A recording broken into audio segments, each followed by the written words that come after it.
Hello everyone, আসসালামু আলাইকুম। সবাই কেমন আছেন? আমি আবারও চলে এসেছি সুপার মম পেজ থেকে।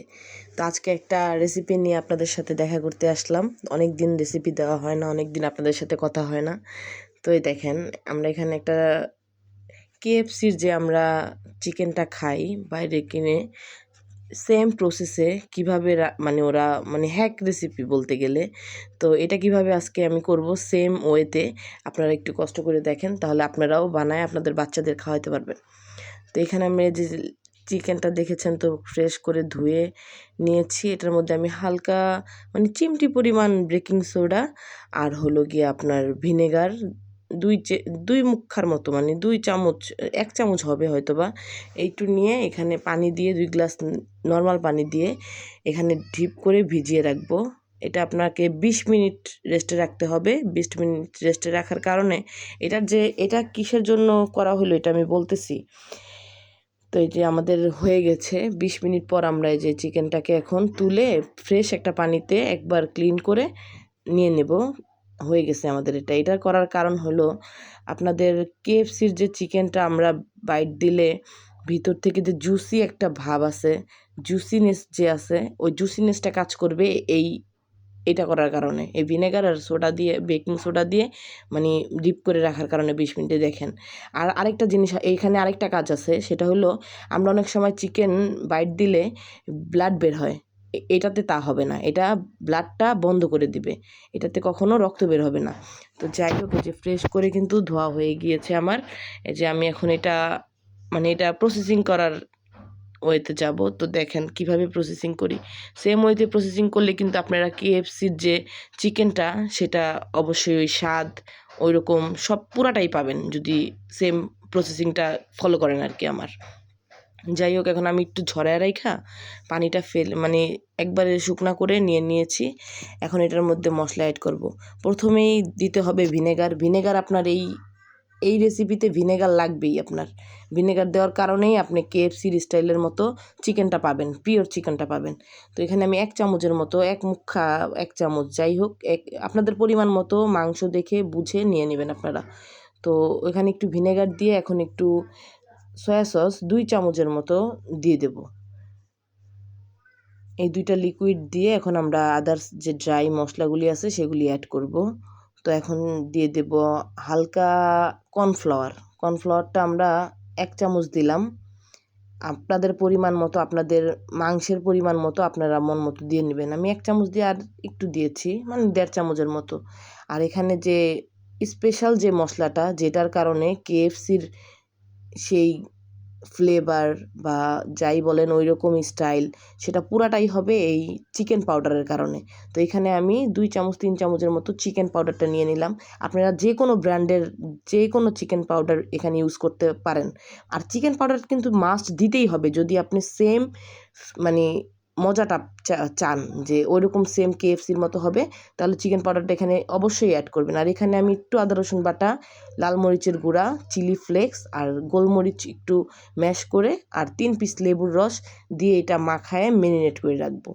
তো এই ম্যারিনেটটা কিন্তু আপনার অবশ্যই আধা ঘন্টা রাখতেই হবে। মানে আধা ঘন্টার কম যদি আপনি চান যে এখনই মানে একদম এখনই মাখায় এখনই ভাজবেন, তাহলে কিন্তু কখনোই কেএফসি স্টাইলের যেই চিকেনটা আমরা করতে চাচ্ছি সেটা কখনোই হবে না। তো একটু ধৈর্য নিয়ে এটা 30 মিনিট আপনাকে ম্যারিনেট করতেই হবে, রেখে দিতে হবে রেস্টে। তো যাই হোক, যে আমার মাখানো মানে পুরোপুরি ডান হয়ে যাচ্ছে। তো যে এখানে লবণ অ্যাড করে দিলাম, আমি লবণ অ্যাড করে দিয়ে এখন সুন্দরভাবে হালকা হাতে এটা মেখে নেব। আসলে বাচ্চারা তো চিকেন অনেক পছন্দ করে, জানেনই তো, সবার ঘরে ছোট বড় সবাই বাচ্চা আছে, বড় ছোট সবাই আছে, সবাই এটা অনেক লাইক করবে। আমার বাচ্চা 2টা অনেক লাইক করছে। তো যাই হোক, আপনারা মাঝে মাঝে বানায় দিবেন, দেখবেন কষ্ট করে আর কেএফসি চিকেন খাইতে হবে না, আপনি ঘরে বসে আপনার বাচ্চাদের খাওয়াইতে পারবেন সেম ওয়েতে, সেম মানে মজাটা ওরা পাবে। আরও দেখা যাবে বলতে পারে যে ওইটার থেকে তোমারটাই বেস্ট। তো এই যে এখানে আমি কিন্তু চিকেনগুলি একটু কেচে নিয়েছিলাম, এটার মধ্যে আমি মশলাগুলি হাত দিয়ে সুন্দর করে সব ঢুকাই দেবো, জানি কোনো জায়গা ফাঁকা না থাকে। তো এইখানে আমার এই যে মোটামুটি মাখানোটা ডান হয়ে গিয়েছে। এখন এটার সাথে আমি আরেকটু কিছু অ্যাড করব। তো একটু ভালোভাবে মাখাবেন, বুঝছেন, হালকা হাতে না, কিন্তু এটা কিন্তু হালকা হাতে মাখানো যাবে না, একটু চেপে ভালোভাবে ভর দিয়ে মাখাইতে হবে, জানি সব মশলাগুলি চিকেনের মধ্যে আর কি ঢুকে যায়। তো এই যে মাখানোর পর আমি এখন কি করব, টমেটো কেচাপ যেটা, ওটা আপনারা দিয়ে দিবেন পরিমাণ মতো, এটা দিতে হবে। এটা দিয়ে আমি আবার হালকা হাতে একটু মাখায়া এটা রেস্টে রাখবো আধা ঘন্টার জন্য। ঠিক আধা ঘন্টা, পারলে আপনি 1 ঘন্টাও যদি ম্যারিনেট করতে পারেন ওটা আপনার জন্য আরও ভালো হবে। আমার সময়ের কারণে আমি জাস্ট আধা ঘন্টা এটা ম্যারিনেট করব। তো এটাতে এই চিকেনটা যে ডিপ করব আমরা যেই পাউডারটায়, সেটা আমরা এখন বানাবো। কি দিয়ে বানাচ্ছি দেখেন একটু কষ্ট করে। তো এখানে আমি 2 কাপের মতো ময়দা নিছি। আপনারা আটা ময়দা যে কোনোটা ইউজ করতে পারবেন, স্বাদ কোনো হেরফের হবে না স্বাদের। তো যাই হোক, এখানে আমি 2 কাপের মতো আটা নিলাম, ময়দা নিয়েছি। আর এখানে গোলমরিচের গুঁড়া দিয়ে দেব পরিমাণ মতো, আমি যতটুকু মানে আমার চোখের আন্দাজ আর কি। আপনাদের পরিমাণ মতো ময়দাটা কতটুকু নেবেন, ওটার সাথে কতটুকু যাবে ওইটা পরিমাণ করে আপনারা দিয়ে দিবেন।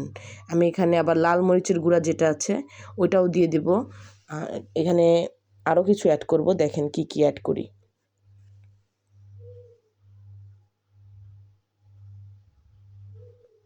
হালকা একটু বেকিং সোডা, এটা কিন্তু দিতেই হবে, কোনো কিছু কিন্তু স্কিপ করবেন না। যদি কেএফসি স্টাইলের চিকেন ফ্রাইটা আপনারা বাসায় বানাইতে চান, বাচ্চাদের খাওয়াইতে চান, তাহলে কোনো কিছু স্কিপ করা যাবে না। হালকা একটু মানে চিমটি পরিমাণে বেকিং সোডা দেওয়ার পরে আমি এখানে কর্নফ্লাওয়ার অ্যাড করব। 2-3 চামচের মতো কর্নফ্লাওয়ার অ্যাড করেছি আমি। আর চিকেন পাউডার, এই যে এটা মাস্ট, এটা লাগবেই, এটা ছাড়া হবে না আর কি। এটা আমি এখন 2-3 চামচের মতো মানে একটু বেশি পরিমাণে এটা দিয়ে দিব। আপনারা যে কোনো পরিমাণে যে কোনো ব্র্যান্ডেরটা ইউজ করতে পারেন, চিকেন পাউডার হলেই হবে আর কি। তো এখানে আমি 3 চামচের মতো দিয়ে দিছি, আমার মনে হয়েছে এটাই এনাফ, আর লাগবে না আমার এই ডো করার জন্য। তো এখানে আমি এটা দেওয়া হয়ে গিয়েছে আমার। এখন সামান্য লবণ দিয়ে দিব, পরিমাণ মতো লবণটা দিয়ে আমরা আর কি এটা মিক্স করে নেব। তো যাই হোক, মানে এই প্রসেসিংগুলি যদি আপনারা মানে আমি যেভাবে করেছি 2-3টা ধাপে এরকম করেন, আশা করি সেম কেএফসি স্টাইলের ওই রকম স্বাদ, ওই রকম ফ্লেভার সব পাবেন আপনারা কেএফসি স্টাইলের। তো এটা আমি হালকাভাবে একটু নেড়ে চেড়ে এবার রেখে দেবো। আরেকটা জিনিস, যেটা আমাদের এখানে ঠান্ডা পানি লাগবে, সেটা মানে বরফ দিয়ে রাখছি, আমি আইস দিয়ে রেখেছি পানিটা ঠান্ডা করার জন্য। পানিটা পর্যাপ্ত পরিমাণে ঠান্ডা আছে। তো যে 30 মিনিট পর, কিন্তু আগে কিন্তু করা যাবে না। আমি ঠিক 30 মিনিট পরে যে আবার আসছি। তো এই যে চিকেনটা আমি কিভাবে নিয়ে দেখেন কিভাবে ডিপ করতেছি এই ময়দাটার ভিতরে, এটা এই সুন্দরভাবে ডিপ করে জাস্ট ন্যানো সেকেন্ডের জন্য আপনি এই ঠান্ডা পানিটায় দিয়েই উঠাই ফেলবেন। ন্যানো সেকেন্ড, বুঝাইতে পারছি তো? আপনারা দেখছেন ভিডিওটায় আমি কিভাবে মানে দিছি আর উঠাইছি এইরকম টাইপের, দিয়ে আবার এটা ডিপ করব। এটাই হলো কেএফসির হ্যাক রেসিপি। আপনারা যদি এইরকম সেম ওয়েতে করেন, আশা করি নিরাশ হবেন না। একদিন অবশ্যই কষ্ট করে হইলেও করে বাচ্চাদের খাওয়াবেন, দেখবেন বাচ্চারা ফ্যান হয়ে যাবে আপনার। তো এই যে এরকম আমি করে দিলাম। আমি আরেকটা দেখাচ্ছি কিভাবে করছি। দেখেন, আমি চিকেনটা নিয়ে সুন্দর করে ওই ময়দাটার ভিতরে দিয়ে, মশলাটার ভিতরে দিয়ে ভালো করে, যেখানে আমি মাংসগুলি কেচে রেখেছিলাম সেগুলির ভিতরে জানি আটাগুলি যায়, ওইরকম দিয়ে ন্যানো সেকেন্ডের জন্য ঠান্ডা পানিটার ভিতরে দিয়ে ডিপ করে, মানে খুব তাড়াতাড়ি উঠায় আবার ডিপ করব এই আটাটায়। প্রসেসিংটা একটু ফলো করেন, একটু যদি সেম এরকম চান, এরকম করেন, সেম পাবেন আশা করি।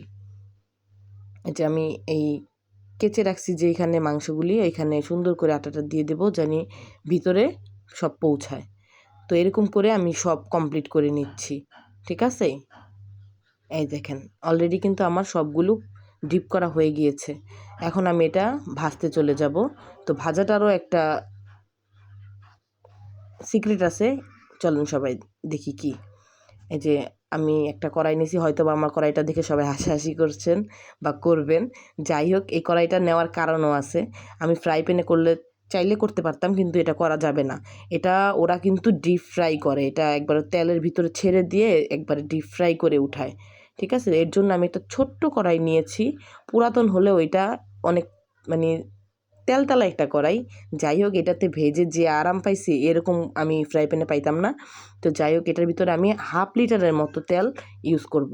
এখানে মানে পুরাটা ডিপ ফ্রাই জানি হয় আমার, মাংসটা জানি ছেড়ে দিলে উপর থেকে তেল থাকে, জানি সুন্দরভাবে আর কি এটা ফ্রাই হয়। তো এই যে এখানে তেল গরম হয়ে গিয়েছে, এই দেখেন আমার মাংসগুলিও রেডি। তো বিসমিল্লাহ বলে একটা ছেড়ে দেবো, একটা একটা করেই কিন্তু আমি ভাজবো, ঠিক আছে? 2টা ভাজা যাবে না। এটা পর্যাপ্ত পরিমাণে, দেখছেন এই কড়াইটায় দেওয়ার কারণটা দেখছেন? এই দেখেন কি সুন্দরভাবে হয়ে গেল। আমি এটা নাড়াচাড়া দিয়ে আমার চিকেনটা অলমোস্ট হয়ে গিয়েছে। এই যে এখন আমি আস্তে করে তেলটা ঝরিয়ে নিয়ে নিব। তা আপনারা কিন্তু সেম ওয়েতে যদি করেন, দেখবেন সেম সুন্দরভাবে কেএফসি স্টাইলের চিকেনটা যেটা আছে সেটা পেয়ে যাবেন, আশা করি নিরাশ হবেন না। তো আমি আরেকটা ভেজে নেব এখন, তারপর দেখাচ্ছি যে আমার 2টা ভাজা হয়ে গিয়েছে। কেএফসি স্টাইলের চিকেনগুলির যে সাউন্ড, কাঁটা চামচ দিয়ে স্ক্র্যাচ দিলে যে সাউন্ডগুলি হয়, এটাই কিন্তু সেটা হয়েছে। কিন্তু আমি মানে আওয়াজটা নিতে পারি নাই, যে কোনো কারণেই, নতুন তো পারতেছি না তো কিছু, আওয়াজটা নিতে পারি নাই। আপনারা বানায় আপনারা নিজেরা ট্রাই করে দেখেন যে আসলে কথাটা ঠিক আছে নাকি। তো চলেন আমাদের ছোট যে 2টা ব্লগার আছে তাদের কাছ থেকে রিভিউ নিই, ঠিক আছে? তো এই যে দেখেন ওরা খাচ্ছে। আসলে ওদের রিভিউটা পায় আমার এতক্ষণ যে কষ্ট করে আমি বানাইছি, এত সময় নষ্ট করে বা এত কষ্ট করে এতগুলি প্রসেসিং, একটা প্রসেসিং না কিন্তু এতগুলি প্রসেসিংয়ে যে বানাইছি, এটা আমার আর কি মানে আমি পুরা কি বলবো, বলার কিছু নাই। তো ওদের রিভিউ দেখে আমার মনটা একবার খুশি হয়ে গেছে। ছোট থেকে বড় সবাই পছন্দ করছে। আপনারা সবাই বানায় আপনাদের বাচ্চাদের খাওয়াবেন, আপনারা খাবেন, দেখবেন অনেক ভালো লাগবে সেম ওয়েতে। তো অনেক দিন পর কিন্তু একটা ব্লগ দেওয়া হলো। আশা করি সবাই পাশে থাকবেন, লাইক কমেন্ট শেয়ার করে আমাদেরকে সাহায্য করবেন। তো সবাই ভালো থাকবেন, আল্লাহ হাফেজ।